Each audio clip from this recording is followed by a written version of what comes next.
اس جنگ میں بہت سارے صحابہ ایسے شہید ہوئے ہیں جو حافظ قرآن تھے، آلموسٹ 700 صحابہ۔ تو انہوں نے سوچا کہ اگر اسی طرح حافظ قرآن دنیا سے جاتے رہے یا شہید ہوتے رہے تو ایسا نہ ہو کہ ایک دن مسلمان قرآن کے سیکوینس کے بارے میں اختلاف میں پڑھ کر ڈیوائیڈ ہو جائے۔ اور ہیلو، السلام علیکم، ست سری اکال، کیسے ہو آپ سب؟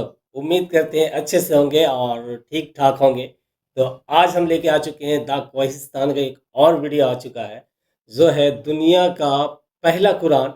اور یہ دنیا کا پہلا قرآن مطلب جب قرآن لکھا گیا ہوگا اس سمے کا یہ ہوگا جو پہلا قرآن، اسلام کا جو پہلا جو کتاب ہے اس کو قرآن کہا جاتا ہے، اسی کے بارے میں ہے یہ۔ اور دا کوہستان نے اس کو بنایا ہے اور یہ بھی کافی اچھا ویڈیو بناتے ہیں۔ ابھی اس کا نیا ویڈیو آیا ہے ان کا دا کوہستان کا، تو چلیے کیا کچھ بتاتے ہیں یہ قرآن کے بارے میں جو پہلا قرآن ہے۔ تو دیکھتے ہیں بنا ٹائم ویسٹ کیے اور اسٹارٹ کرتے ہیں اس ویڈیو کو۔ چینل پہ نئے ہوں گے تو چینل کو سبسکرائب کر لیجئے گا۔ تو پھر چلیے دیکھتے ہیں۔ یمامہ میں مسلمان خالد بن ولید کی لیڈرشپ میں جنگ جیت تو گئے، لیکن اس جنگ میں مسلمانوں کو بہت زیادہ نقصان بھی ہوا، کیونکہ صرف 13,000 مسلمانوں نے مسیلمہ کذاب کی 40,000 کی فوج کو ہرایا تھا۔ جب مسلمانوں کی اس عظیم فتح کی خبر مسلمانوں کے کیپٹل مدینہ پہنچی تو وہاں سارے مسلمان بہت خوش ہوئے اور سیلیبریٹ کرنے لگے۔ لیکن حضرت عمر رضی اللہ عنہ نے دیکھا کہ اس جنگ میں بہت سارے صحابہ ایسے شہید ہوئے ہیں جو حافظ قرآن تھے، آلموسٹ 700 صحابہ۔ تو انہوں نے سوچا کہ اگر اسی طرح حافظ قرآن دنیا سے جاتے رہے یا شہید ہوتے رہے تو ایسا نہ ہو کہ ایک دن مسلمان قرآن کے سیکوینس کے بارے میں اختلاف میں پڑھ کر ڈیوائیڈ ہو جائے اور یہودیوں اور کرسچنز کی طرح بہت سارے فرقوں میں بٹ جائے۔ یہودیوں کا ماننا ہے کہ ان کی کتاب تورات، وہ پوری کتاب اللہ نے 40 راتوں میں نازل فرمائی، لیکن قرآن تورات کی طرح ایک رات میں نہیں بلکہ 23 سال تک تھوڑے تھوڑے حصوں میں نازل ہوتا رہا۔ رسول اللہ صلی اللہ علیہ وسلم کو یہودیوں اور کرسچنز کی آسمانی کتابوں تورات اور انجیل کے چینج ہونے کا اچھی طرح پتا تھا، تو انہوں نے شروع سے ہی قرآن کی حفاظت کے لیے ایک اسٹرکٹ سسٹم بنایا۔ قرآن کا سب سے پہلے نازل ہونے والا لفظ اقرا تھا، مطلب ریڈ۔ لیکن آج سے 1400 سال پہلے مکہ میں ایسے لوگ بہت کم تھے جو قرآن کو لکھ اور پڑھ سکیں، لیکن پہلے دنوں سے ہی اسلام قبول کرنے والوں میں کچھ لوگ ایسے تھے جنہیں پڑھنا لکھنا آتا تھا۔ تو رسول اللہ صلی اللہ علیہ وسلم نے ان میں سے کچھ ٹرسٹڈ صحابہ کو قرآن لکھنے کے لیے سلیکٹ کیا۔ جب بھی آپ صلی اللہ علیہ وسلم پر قرآن کی کوئی آیت نازل ہوتی تو وہ سب سے پہلے ان اسکرائبس مطلب پڑھے لکھے مسلمانوں کو بلاتے اور ان کے سامنے قرآن کی آیت پڑھ کر سناتے اور انہیں یہ بھی بتاتے کہ کس آیت کو کون سی صورت میں لکھنا ہے اور کس آیت کے بعد لکھنا ہے، جسے یہ سارے اسکرائبس بہت کیئرفلی لکھ دیتے، جس کے بعد دوبارہ یہ اسکرائبس ان آیات کو آپ صلی اللہ علیہ وسلم کو پڑھ کر سناتے اور اگر اس میں کوئی غلطی ہو تو آپ صلی اللہ علیہ وسلم اسے دور کر دیتے، اور اس طرح 2-3 بار ریوائز کرنے کے بعد ہی قرآن باقی مسلمانوں تک پہنچایا جاتا۔ قرآن لکھنے اور پڑھنے والے تو بہت کم تھے، جس کی وجہ سے باقی صحابہ نے قرآن کو سننے کے ساتھ ساتھ اسے زبانی یاد کرنا بھی شروع کیا۔ مکہ میں بہت سالوں تک قرآن اسی طرح لکھوایا گیا، لیکن مدینہ ہجرت کے بعد آپ صلی اللہ علیہ وسلم نے مسجد نبوی کے اندر قرآن لکھوانے کا ایک پراپر سسٹم بنایا۔ مدینہ کی لٹریسی ریٹ مطلب مدینہ میں پڑھنے لکھنے والے لوگوں کی تعداد مکہ سے بھی بہت زیادہ کم تھی، لیکن مدینہ میں مسلمانوں کو ایک ایڈوانٹیج یہ ملا کہ وہاں پہلے سے بہت سارے یہودی آباد تھے، کیونکہ یہودیوں کی کتابوں میں پہلے سے یہ بتا دیا گیا تھا کہ بہت جلد مدینہ کے آس پاس ایک پیغمبر آنے والے ہیں۔ اسی لیے ہجرت سے 500 سال پہلے جب فلسطین کے علاقے میں رومن ایمپائر نے یہودیوں پر ظلم کرنا شروع کیا تو ان میں سے بہت سارے یہودی فلسطین کو چھوڑ کر عرب کی طرف آئے اور اسپیشلی مدینہ اور اس کے آس پاس آباد ہوئے اور اپنے اس پیغمبر کا انتظار کرنے لگے۔ یہودیوں کی آسمانی کتاب تورات ایک کتاب ہونے کی وجہ سے ان میں ایجوکیشن کی اہمیت عربوں کے مقابلے بہت زیادہ تھی، جس سے مدینہ کے لوگوں نے اب تک کوئی فائدہ نہیں اٹھایا۔ لیکن جیسے ہی رسول اللہ صلی اللہ علیہ وسلم مدینہ ہجرت کر کے آئے تو انہوں نے یہودیوں کے ایجوکیشن سسٹم سے مسلمانوں کو بھی فائدہ پہنچانے کی کوشش کی اور بہت سارے ینگ اور ٹیلنٹڈ مسلمانوں کو بچپن سے ہی یہودیوں کے سکولز بھیجا تاکہ وہ ان سے پڑھنا لکھنا اور دنیا کی باقی نالج حاصل کر سکے۔ ان ینگ صحابہ کا کام یہ تھا کہ وہ کوئی بزنس نہ کرے، صرف اور صرف تعلیم حاصل کریں۔ یہ ایسا ہے کہ آج جس طرح اسٹوڈنٹس کو پڑھنے کے لیے اسکالرشپس دی جاتی ہیں، جو آج بالکل ایک نارمل سی بات ہے، لیکن اس زمانے میں یہ بہت نئی بات تھی۔ آپ صلی اللہ علیہ وسلم نے جن ینگ مسلمانوں کو ان اسکالرشپس کے لیے سلیکٹ کیا ان میں سے ایک کا نام زید بن ثابت رضی اللہ عنہ تھا، جنہوں نے یہودیوں سے نہ صرف عربی بلکہ یہودیوں کی زبان ہیبرو، ایران کی زبان فارسی اور ایون گریک زبان بھی سیکھی۔ جس کے بعد زید بن ثابت आप सल्लल्लाहु अलैहि और वसल्लम के language। पर्सनल स्क्राइब बने, मतलब कुरान की नाजिल होने वाली आयत को लिखना और बाकी बादशाहों की तरफ लेटर्स लिखना, जो एक बहुत इंपॉर्टेंट रोल था। आहिस्ता आहिस्ता ये ग्रुप बढ़ता गया और कुछ एस्टिमेट्स के मुताबिक 75 तक जा पहुंचा। तो आप सल्लल्लाहु अलैहि वसल्लम ने मस्जिद नबी के अंदर ही एक पोर्शन इन्हीं यंग एजुकेटेड सहाबा के लिए बनाया, जहां ये सहाबा आप सल्लल्लाहु अलैहि वसल्लम से कुरान सीखते, उसे प्रॉपर्ली लिखते और फिर बाकी मुसलमानों तक पहुंचाते। हिजरत के सिर्फ 2 साल बाद जंग बदर में मुसलमानों ने पहली बड़ी फतह हासिल की, जिसमें मुसलमानों के हाथ जंग बहुत सारे बदर। कैदी भी आए, जिनमें से बहुत सारे कैदियों को तो फिदिया लेकर रिहा कर दिया गया, लेकिन कुछ कैदी ऐसे थे जो अपनी रिहाई के लिए फिदिया नहीं दे सके। तो उन्हें आप सल्लल्लाहु अलैहि वसल्लम ने ये ऑप्शन दिया कि अगर वो 10 मुसलमानों को पढ़ना लिखना सिखा दे तो मुसलमान उन्हें रिहा कर देंगे। इस तरह मदीना में यहूदियों के अलावा मुसलमानों ने भी अपने स्कूल्स बनाना शुरू कर दिए और आहिस्ता आहिस्ता मदीना की लिटरेसी रेट बाकी अरब के मुकाबले में बढ़ने लगी। इन स्टूडेंट्स का काम सिर्फ कुरान लिखना नहीं था, बल्कि मदीना की रियासत के बाकी डॉक्यूमेंट्स और रजिस्ट्रेशंस भी यही संभालते थे।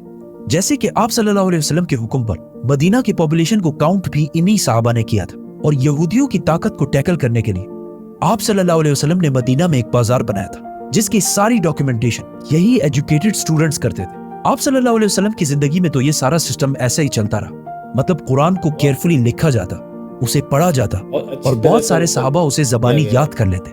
लेकिन कुरान आप सल्लल्लाहु अलैहि वसल्लम की जिंदगी के आखिरी साल तक नाजिल होता रहा, जिसकी वजह से कुरान एक कंप्लीट बुक की शक्ल में लिखना इम्पॉसिबल था। और रसूलुल्लाह सल्लल्लाहु अलैहि वसल्लम के वफात के कुछ ही अरसे बाद जंगी यमामा में 700 हाफिज कुरान शहीद हुए।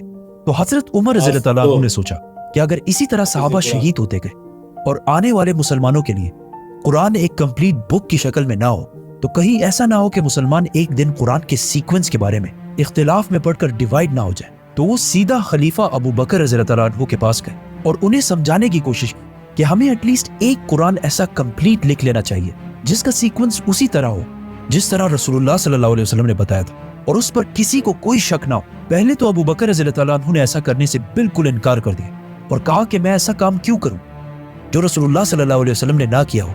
लेकिन हजरत उमर रज़ियल्लाहु अन्हु ने उन्हें कन्विंस करने की बहुत कोशिश की और उन्हें यहूदियों और क्रिश्चियंस की किताबों तौरात और इंजील की मिसाल भी दी, क्योंकि मूसा अलैहिस्सलाम पर तौरात नाजिल होने के बाद पहले तो बहुत 100 साल तक तौरात अपने बिल्कुल सही फॉर्म में मौजूद थी, लेकिन मूसा अलैहिस्सलाम की वफात के 800 साल बाद और आज से 2600 साल पहले जब बनी इसराइल फलस्तीन के इलाके में आबाद थे, तो उन पर साथ ही एक नए किंगडम बेबीलोनियन किंगडम ने हमला कर दिया और पूरे फलस्तीन को और स्पेशली जेरूसलम को तबाह और बर्बाद कर दिया, जिसके बाद बनी इसराइल की ताकत बिल्कुल टूट गई।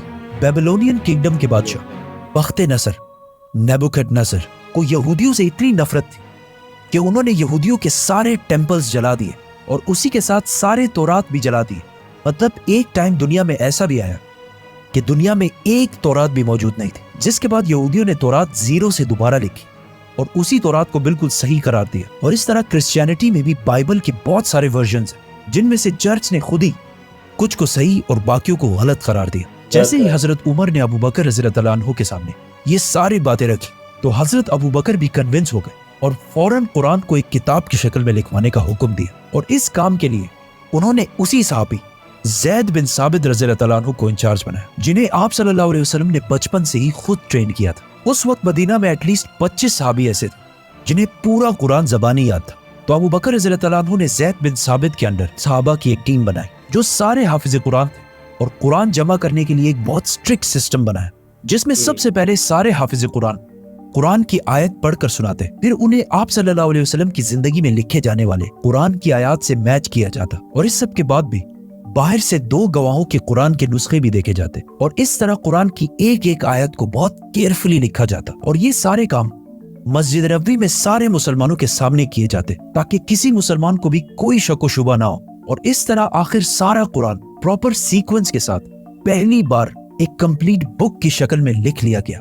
ये कुरान कंप्लीट होने के बाद मदीना के किसी सहाबी को भी इस कुरान पर एतराज नहीं था। अबू बकर, उमर और अली रज़ियल्लाहु अन्हु सारे इस कुरान के सीक्वेंस पर राजी थे। इस कुरान के कंप्लीट होते ही इसे अबू बकर रज़ियल्लाहु अन्हु के हवाले कर दिया गया, जिसके बाद अगर किसी भी मुसलमान को कुरान के बारे में कुछ जानना होता तो वो आकर इसी कुरान से उसे वेरीफाई कर लेता था। पहले खलीफा अबू बकर रज़ियल्लाहु अन्हु की वफात के बाद ये कुरान दूसरे खलीफा हजरत उमर रज़ियल्लाहु अन्हु के कंट्रोल में आया और हजरत उमर रज़ियल्लाहु अन्हु के बाद ये उनकी बेटी और आप सल्लल्लाहु अलैहि वसल्लम की जोजा हजरत हफ्सा के पास चला गया। कुरान की सारी आयत एक सीक्वेंस में इस कुरान में जमा करने के बाद लोग दूर दूर से अपने कुरान को इस कुरान से वेरीफाई करने के लिए आने लगे और बहुत सालों तक ये ऐसे ही चलता रहा। लेकिन हजरत उस्मान रज़ी अल्लाह तआला अन्हु के दौर में जब मुसलमान पूरे अरब को फतह कर चुके थे और इवन रोमन और पर्शियन एम्पायर को भी फतह कर चुके थे और अब एक तरफ अफगानिस्तान और दूसरी तरफ अल्जीरिया को फतह करने में बिजी थे, जिसको हम पूरा एक्सप्लेन करेंगे तो सब्सक्राइब। तो इस इतनी बड़ी एम्पायर की आर्मी में से एक फौज रशिया के बॉर्डर्स के पास आर्मीनिया को फतह कर रही थी। एक दिन वही रशिया के बॉर्डर के पास मस्जिद में नमाज के बाद कुछ लोग खड़े हुए और उन्होंने इमाम से कहा कि आपने इस नमाज में जो कुरान की आयत पढ़ी वो गलत है और वो इस तरह नहीं बल्कि इस तरह है। जिस पर कुछ और लोग खड़े हुए और कहा कि नहीं, इमाम ने बिल्कुल सही पढ़ी। इन दोनों ग्रुप्स की मस्जिद के अंदर ही बहुत सख्त लड़ाई होने वाली थी कि इस फौज के कमांडर हुजैफा ने इन्हें रोक दिया।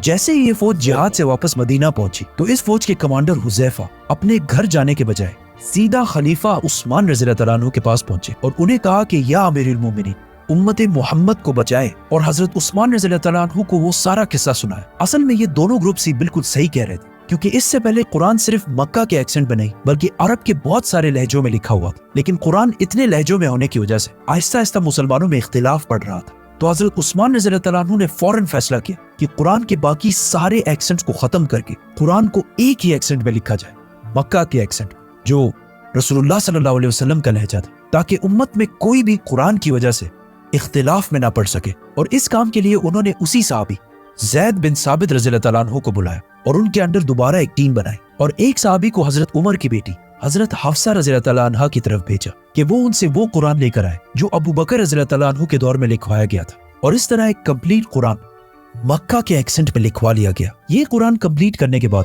मदीना में और पूरे एम्पायर में ऐलान कर दिया गया कि जिसके पास भी कुरान के नुस्खे मौजूद हैं वो उन सारों को गवर्नमेंट के पास जमा कराए। और फिर इन सारे कुरानों को जो अरबी के डिफरेंट एक्सेंट्स में लिखे हुए थे और जिसकी वजह से मुसलमानों में इख्तिलाफ बढ़ रहा था, उन सारों को हजरत उस्मान रज़ी अल्लाह तआला अन्हु ने जमा किया और उम्मत के अंदर इस इख्तिलाफ को हमेशा के लिए खत्म करने के लिए उन सारे डिफरेंट एक्सेंट्स वाले कुरानों को आग लगाकर खत्म कर दिया। और इस कुरान जो मक्का के एक्सेंट में मतलब रसूलुल्लाह सल्लल्लाहु अलैहि वसल्लम के एक्सेंट में लिखा गया था उसे इस्लामिक एम्पायर के सारे प्रोविंसेस की तरफ भेज दिया गया। और कुरान की जो कॉपीज इन सूबों को भेजी गई उनमें से आज भी कुछ कॉपीज दुनिया में बिल्कुल सही मौजूद है, जिससे कुरान की ऑथेंटिसिटी का भी पता चलता है। और आज पूरी दुनिया में मुसलमान जिस किताब कुरान को पढ़ते हैं ये वही किताब है जो रसूलुल्लाह सल्लल्लाहु अलैहि वसल्लम पर नाजिल हुई। अबू बकर रज़ी अल्लाह तआला अन्हु ने इसे कंबाइन कर एक बुक की शक्ल में लिखा और हजरत उस्मान रज़ी अल्लाह तआला अन्हु ने इसे एक ही तरीके एक ही एक्सेंट में लिखवाया। लेकिन जिस बात से हजरत उमर रज़ी अल्लाह तआला अन्हु डर रहे थे कि कहीं मुसलमान कुरान के सीक्वेंस की वजह से यहूदियों और क्रिश्चियंस की तरह फिरकों में ना बढ़ जाए, तो मुसलमान कुरान की वजह से तो फिरकों में नहीं बढ़े, लेकिन बाकी चीजों में मुसलमान बहुत सारे फिरकों में बढ़ चुके हैं। लेकिन इतने सारे फिरकों के बाद भी दुनिया के सारे मुसलमान एक चीज पर मुत्तफिक हैं और वो है कुरान। सब्सक्राइब। ये था द कोहिस्तान का वीडियो जो था पहला कुरान। और ये पहला कुरान जब लिखा गया था मतलब कुरान और भी बहुत सारे भाषा में थे, बताया गया कि बहुत सारे भाषा में थे। इन्होंने बताया कि और भी बहुत सारे भाषा में थे, बहुत जगह गए थे तो उस पर फसाद झगड़ा होने लगा था बात पे, तुम्हारा इसमें ये लिखा है मेरे इसमें ये लिखा है।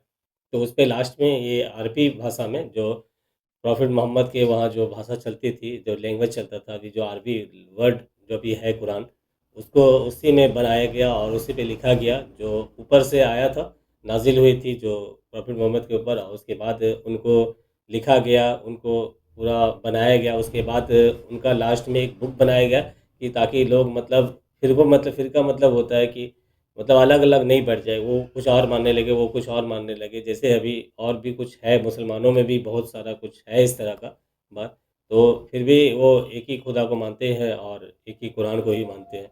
जो अभी कुरान लिखा गया है उसी को मानते हैं। तो ये था, अच्छा लगा वीडियो देख के और नॉलेज भी अच्छा मिला। काफ़ी अच्छा वीडियो बनाते हैं द कोहिस्तान और इनका वीडियो हर एक वीडियो अच्छा है जिसमें मैंने रिएक्शन कर चुका हूँ बहुत सारे वीडियो पे। तो फिर लेके आते हैं नेक्स्ट वीडियो, तब तक के लिए गाइस अमान अल्लाह।